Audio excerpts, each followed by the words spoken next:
The Hunters Sharing the Harvest program started in 1991 to help feed the hungry and manage deer herd. This year, hunters and farmers disagree on deer population. Hunters believe there are not enough deer, and farmers believe there may be too many. Willis Sneath, who worked for the Pennsylvania Game Commission, says Sharing the Harvest program helps the community. The deer population is what I would consider to be overpopulated, but there are some areas where the population is near to being where it should be, or maybe slightly less in a few areas of the Commonwealth. But all in all, the deer herd is pretty stable, and that's what the Game Commission's goal is, to manage the deer population. Although hunters and farmers may not agree on deer population, they do agree on one thing: sharing the harvest.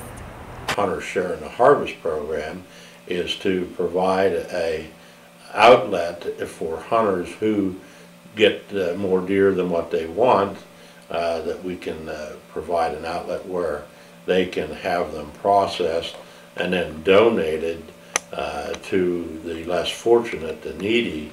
Barry Gummo, the owner of Gummo's Butcher Shop in Port Matilda, says he is proud to play a part in Sharing the Harvest program.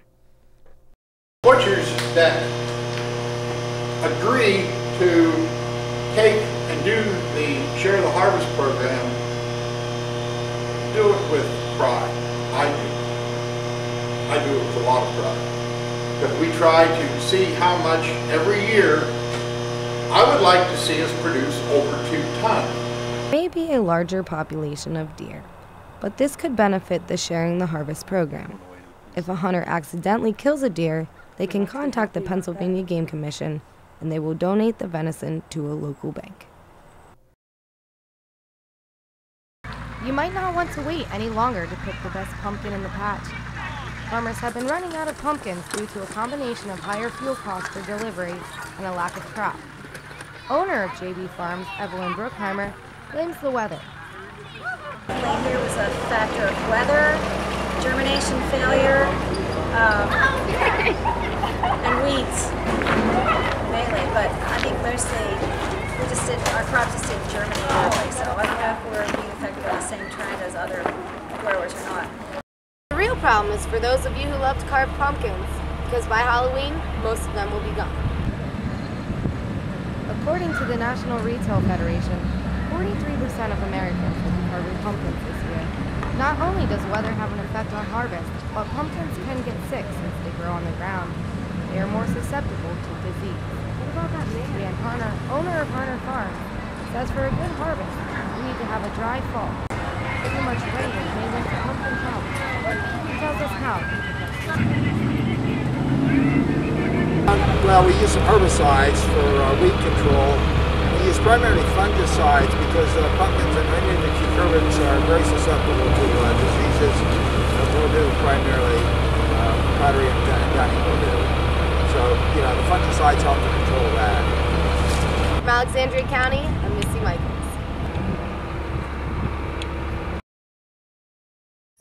Get lazy, yeah.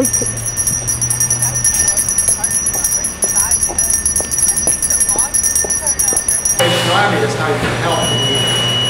We do also, our church is volunteering with nursing homes and whatnot. In that case, it's a one-on-one, and I just like to see the smile on a person's face when people treat you nice. I'm not going to go with you. I'm fine.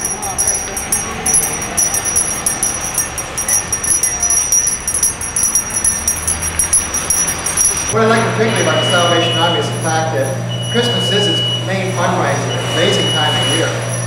And it opens up people's eyes to generosity and the need for generosity in our area. The Salvation Army does that. I mean, I'm not an expert, but I know they serve a lot of needs in our community that no one else can.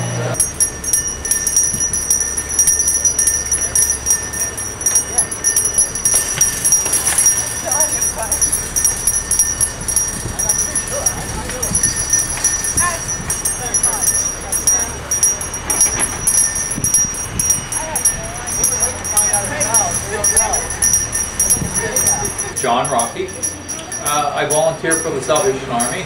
I've on their board, the Salvation Army, and I'm a volunteer. Today I'm ringing the bell for the Salvation Army.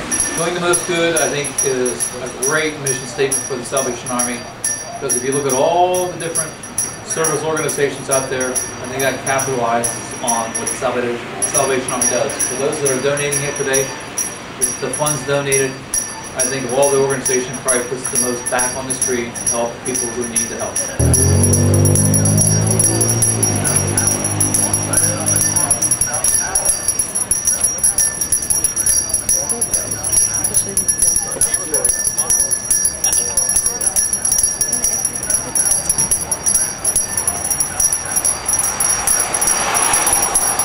Come down and volunteer and help out.